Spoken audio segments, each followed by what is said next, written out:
また会う日まで会える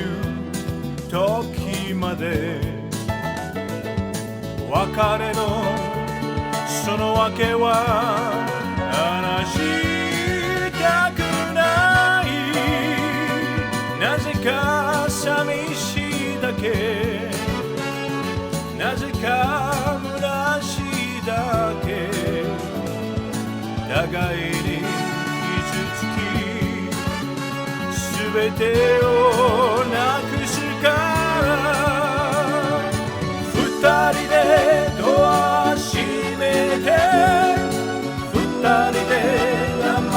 消してその時心は何かを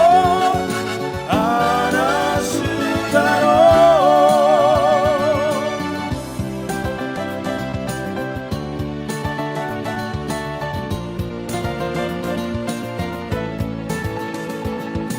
また会う今で会える時まであなたはどこにいて何をしてるの、それは知りたくない、それは聞きたくない。